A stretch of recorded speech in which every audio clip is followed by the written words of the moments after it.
This is your Barbados Today Evening News Update for Friday, March 15. I'm Fernella Wedderburn. Thanks for joining us. Prime Minister Mottley today rubbed shoulders with anxious staff at the Transport Board. Some of the board's 560-member staff are set to be retrenched as part of the restructuring of state entities under the Barbados Economic Recovery and Transformation Program. Following her 5-hour talk, Mottley made it clear that her discussions were not part of the negotiation process. She explained it was an opportunity to hear the workers' concerns and to present the realities facing government. Just simply that we've been meeting. It's important that we understand where we both stand and how we can work together and how we can make this journey together. And as you know, this is probably the third set of workers I've met with this week. So I've made a determination that I want to go out there and hear firsthand from people, hear what their perspectives are, hear the changes that they feel that need to happen, and at the same time, I need to share where we are, what we can do, because the most important thing is that we are on the same page in the interest of this country.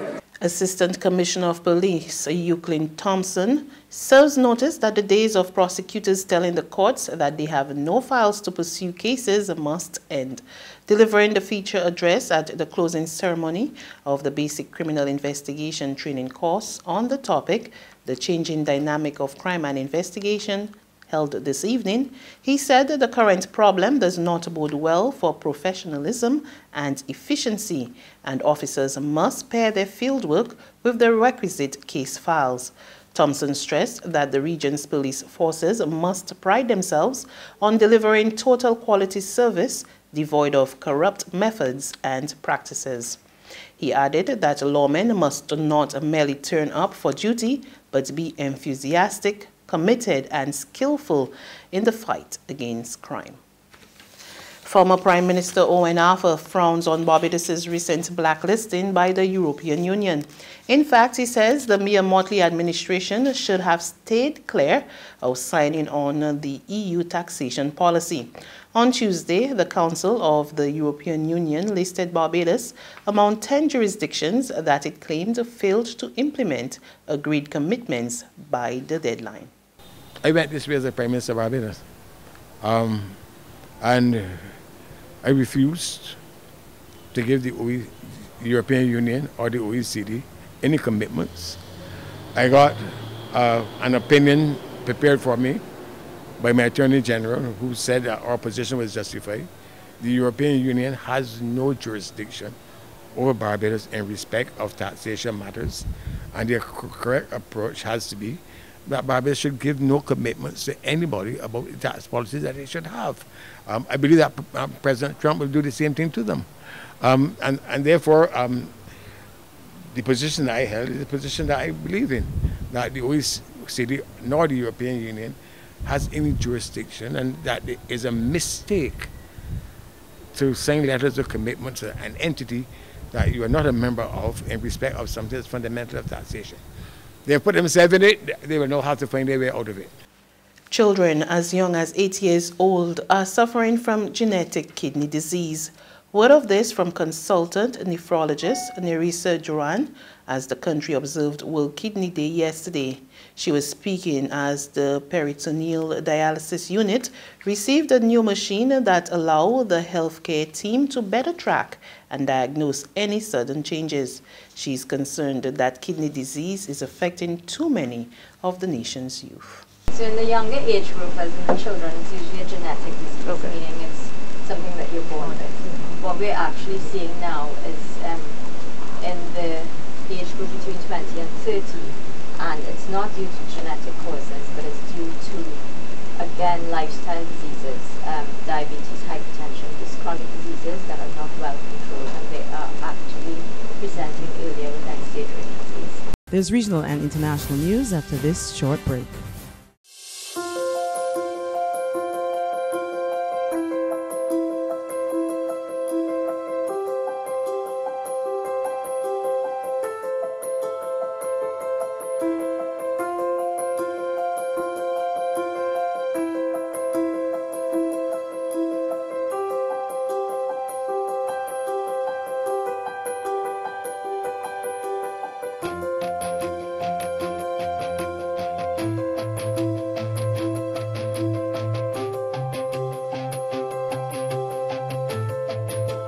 Barbados Today, news you can trust. In Trinidad and Tobago, Finance Minister Carl Inbert has ordered Caribbean Airlines to review its order of 12 Boeing MAX 8 aircraft. The move comes as a growing number of countries grounded the aircraft following Sunday's deadly crash of an Ethiopian Airlines flight. Joel Brown of TV6 News has the details. Caribbean Airlines has been authorized and instructed by me to get the best legal advice in the world with respect to these leases, and also to put contingency arrangements in place with the aircraft leasing companies with respect to alternative aircraft in the event that, as we get closer to December, the FAA decides that there is a permanent problem with the MAX 8U. The acting Prime Minister speaking about the state-owned airline's order of 12 Boeing MAX 8s the day after the U.S. FAA grounded the MAX 8 and MAX 9 fleet 3 days after Sunday's deadly crash of a Boeing MAX 8 in Ethiopia.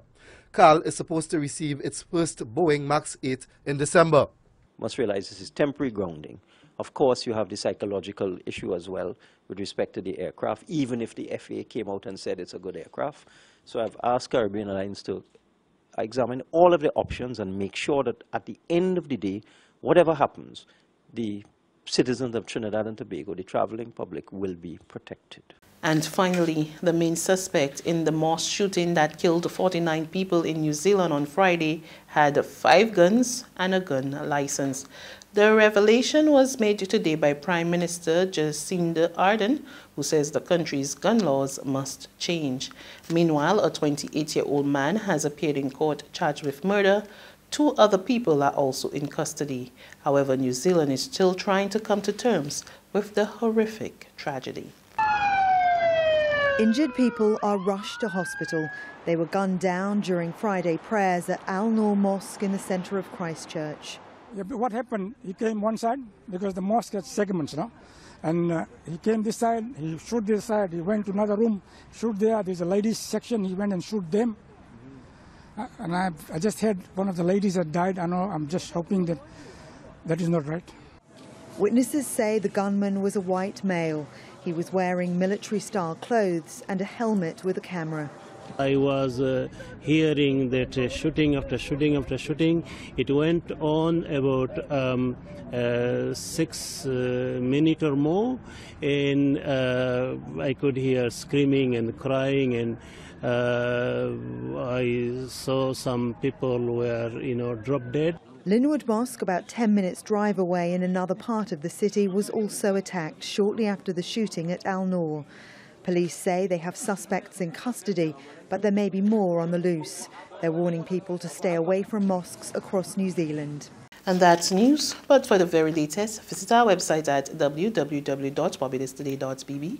You can also subscribe to our e-paper, email updates, or like us on Facebook, and sign up for our breaking news alerts via WhatsApp. We're also on iZone Media in bus terminals, as well as screenplay at supermarkets and gas stations near you. And you can also hear us on Mix 96.9 FM and Capital Media HD 99.3 FM. I'm Fernella Wedderburn. Have a wonderful weekend.